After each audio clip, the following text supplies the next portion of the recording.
We got to get your take on one other thing on the other side of the globe, which is COVID-19 and the lab leak theory, which the Wall Street Journal is now exclusively reporting that the U.S. Energy Department, so our Department of Energy, believes that the origins of COVID-19 came from a lab leak. You know, Piers, you remember 2-3 years ago, if you even suggested that, you were a conspiracy theorist. Now one of our major departments believes that's exactly what happened.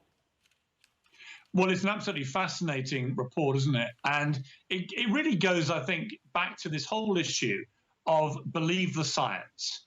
And I was one of those that went along with the scientists. I felt if the scientists collectively said this is what they believe happened, then it would be disingenuous of me as a mere civilian to dispute their word. But more and more things are now emerging about COVID where it looks like the scientists simply got it wrong. And whether that's the ability to transmit the virus if you had the vaccine, or whether it's now this revelation about where the original virus started. A lot of people were banished from Twitter, for example, and Facebook for spreading supposed disinformation by claiming that they believed this started in a lab, even though many eminent people were suggesting that. And it seems to me that one of the big lessons, Peter, we have to get surely from this pandemic is in future, we listen to the scientists, we respect their right to have an opinion, but everyone should be entitled to challenge those opinions and challenge them vigorously, because this turns out now to be a situation where if that virus began in that lab,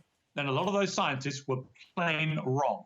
Yeah, but Piers, did they get it wrong, or did they want the answer to be one thing and were willfully blind to other options? That's not what science looks like. Well, I think it's a very interesting question. And I think that the truth is science, by its very nature, will evolve with facts. And so you have to give them some leeway for that. But I always felt that people like Dr. Anthony Fauci, for example, they like the sound of their own voice on TV too much. He was spending way too much time lecturing people about what he believed was an absolute certainty of his opinion.